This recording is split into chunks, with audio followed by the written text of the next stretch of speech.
Yes, sir. It's your boy B Hayes. We back with another one, guys. So the SEC is at it again, guys, charging more folks, and they in the U.S. with it. We know when they first started charging people in 2022, it happened outside of the U.S. They charged about 14 folks, 13 companies, and about 2 individuals. They charged these folks with fraudulent activity, Ponzi schemes that was happening within the markets. And I told you guys, once they hit them, they was going to start taking down folks that was in America, the U.S. Because I'm like, they doing all that, getting all this information to take down people that's not even in their house, like in their territory. So anyways, then they started taking down other folks. They started taking down the Asian guy up in New York. They took him down for fraudulent activity in the markets. Then they started taking down a few other folks. And now they taking down a few people from crypto.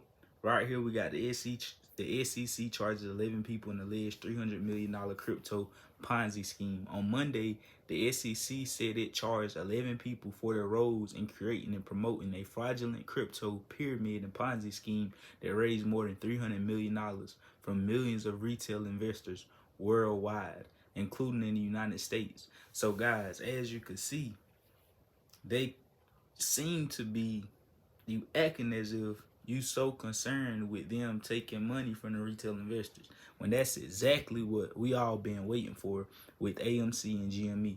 We been getting manipulated. We been having money took from us. It's a lot of investors that haven't, that done sold out for a loss and sold their position due to all the manipulation. And that's the same thing as retail investors getting, gypped out of their money.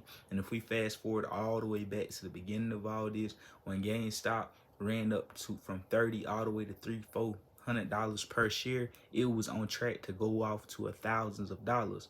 But due to what they say, which we all knew was a lie, due to it not adding up, people that's a hierarchy on bigger platforms, as the CEO of Robinhood, the platform that it first went out on, the buy button, the comeback that he came for, the excuse of him not being able to let GameStop ride it out and them taking the buy button out was trash. Like, everybody knew it didn't make sense. It was absolutely just taking from the poor and making the rich rich, and then also giving them their money back that they lost fair and square. So that being said, come to all of it to a conclusion. He basically said they didn't have the collateral for the clearinghouse. Basically, with all the money that was being accumulated and all the money that was having to be paid out to these retail investors, they claiming they didn't have collateral money, something, an asset, something that they could liquidate or anything up against all that money that was being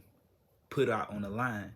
Basically saying the clearinghouse they wasn't cleared, which that didn't make sense. He was saying because the comeback was whenever you a big establishment like yourself with millions of retail investors, like, they should be prepared for a situation of that that situation. You get what I'm saying? So if all the millions of retail investors lose their money, it ain't nobody trying to clear that. Ain't got to be clear for me to lose my money.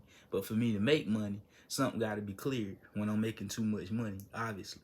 So that was a scam, a scheme all in itself. Because when GameStop fell from $300-400 a share all the way back down to a flash crash of $40, that 250, 270, $300 in the middle, they saved all that. Even though they shorted it way earlier than 40, they shorted it probably like from 20 all the way, wanting to get it all the way down to zero. They probably started shortening it at 22, 25, and they ended up losing $15 on the share price. But what the hell is $15 on the share price when I was down hundreds of dollars on the share price, like $375, maybe even $400 down per share? I'm down millions. I'm talking, I'm talking 50, 100, $200 million. These people was down. And then I get all that back. I'm down 200 million and I get all that back but 10 million. I didn't lose. I still won.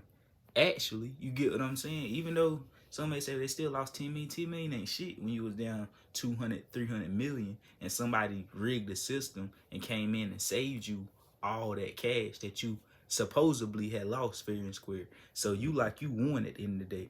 And it's like all these people going down, but ain't nobody going down for this. So you already know, guys, like we know, we continue to do what we doing. We could be the next ones up, but I wouldn't put my faith in them, the SEC, or none of that. Only time will tell. I will believe it when I see it. So you already know what to do. Add your boy on Instagram at BHay Show. I love y'all. We out, and God bless you. We go.